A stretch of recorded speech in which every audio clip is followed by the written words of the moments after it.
पैसा डूबना is not a risk, पैसा डूबना is outcome. ये आपने रिसर्च ही नहीं किया। तो रिस्क किस किस तरह का होता है, कितने कितने का होता है, उसके बारे में बात करते हैं। तो मैंने आपको बताया कि शेयर मार्केट में दो तरह का रिस्क होता है। पहला रिस्क तो क्या होता है? पहला रिस्क होता है बेसिकली कि भाई अनकंट्रोलेबल, जो हमारे कंट्रोल में नहीं है, जैसे शेयर मार्केट गिरेगा, समझ में आ रहा है। और दूसरा होता है कंट्रोलेबल। तो कंट्रोलेबल क्या है उसके बारे में बात करेंगे, ठीक है।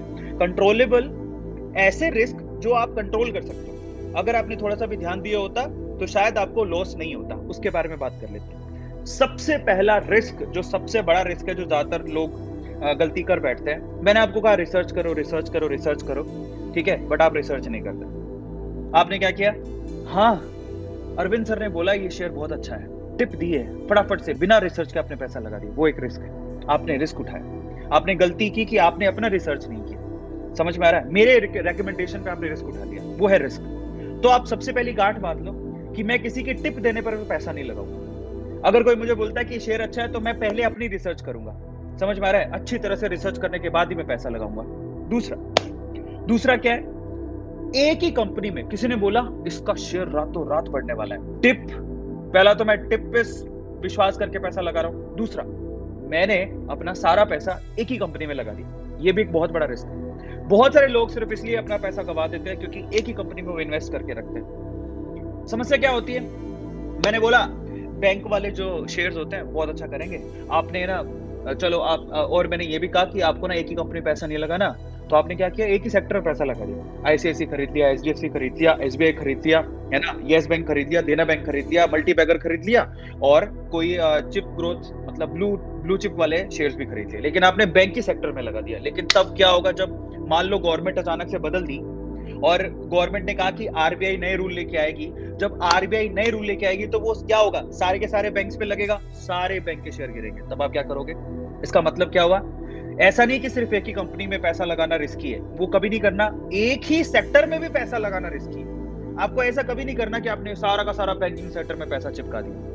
आपको क्या करना है? थोड़े बैंकिंग सेक्टर के शेयर ले लिए अच्छे अच्छे, थोड़े एफएमसीजी सेक्टर के शेयर ले लिए, थोड़े ऑटो सेक्टर के शेयर ले लिए, समझ आ रहा है, कोई पीएसयू सेक्टर के शेयर ले लिए, इंश्योरेंस सेक्टर के शेयर ले लिए, ठीक है, म्यूचुअल फंड वाले सेक्टर के शेयर ले लिए।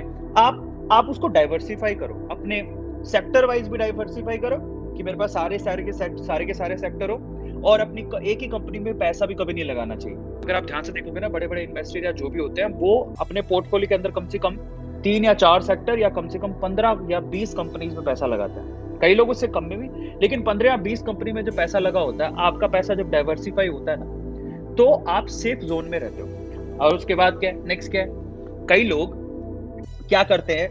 डेली ट्रेडिंग करते हैं और इंट्राडे ट्रेडिंग होती है। देखो अच्छी बात है, अगर आप जिंदगी भर यही काम करना चाहते हो, ठीक है, अगर आप जिंदगी भर इन्वेस्टमेंट का या शेयर मार्केट का ही काम करना चाहते हो तो बहुत लोग इंट्राडे करते हैं, ठीक है, उसके लिए पर आपको समझ होनी चाहिए शेयर मार्केट की। लेकिन अगर आप और कोई काम करते हो और आपके लिए पार्ट टाइम इन्वेस्टमेंट है तो आप इंट्राडे ट्रेडिंग मत करो, नहीं, लॉन्ग टर्म इन्वेस्टमेंट करो। ऐसा इंट्राडे ट्रेडिंग करने की जरूरत नहीं है आपको, ठीक है। अब समस्या क्या होती है? कई लोगों को थोड़ा सा प्रॉफिट दिखता है, फटाफट से प्रॉफिट उठा लेते हैं और शेयर बेच देते हैं। वो ये नहीं सोचते कि आज 10 रुपए बढ़ा है, कल 20 रुपए बढ़ सकता है, और हो सकता है कि साल बाद यही जो 100 रुपए का शेयर तुमने खरीदा, जहां 10 रुपए का प्रॉफिट हो रहा है, मे भी 100 रुपए का शेयर 1000 रुपए का हो जाए, तुम्हें तो प्रॉफिट ज्यादा हो जाएगा। तो थोड़ा अगर अपनी रिसर्च अच्छी करी हुई है, सब कुछ अगर आपने कैलकुलेटेड किया हुआ है, तो वो कंपनी पे भरोसा रखो, वो कंपनी आपको मल्टी बैग रिटर्न भी दे सकती है। ये आप लोगों को ध्यान रखने की जरूरत है। अब चौथा सबसे इंपॉर्टेंट क्या है?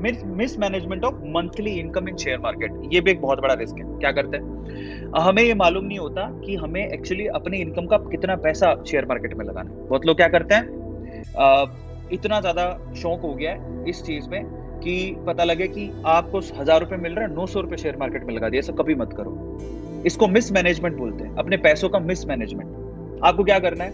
मैं आपसे अभी भी कह रहा हूं, आपकी जितनी भी इनकम है उसका मिनिमम 10% और मैक्सिमम 20% ही आप इन शेयर मार्केट में इन्वेस्ट करो। यहाँ से सीखने लायक बात क्या है? सिर्फ एक कंपनी में पैसा मत लगाओ, सिर्फ एक सेक्टर में भी पैसा मत लगाओ, सारा पैसा शेयर मार्केट में भी मत लगाओ। तो इन्वेस्टमेंट आपको अलग अलग तरीके से अलग अलग जगह पे करनी होती है। ये सबसे बड़ी प्रॉब्लम है जो कि हम लोग सोचते ही नहीं है, ठीक है। एक पोर्टफोलियो नाम की चीज होती है, आपको नहीं पता होगा।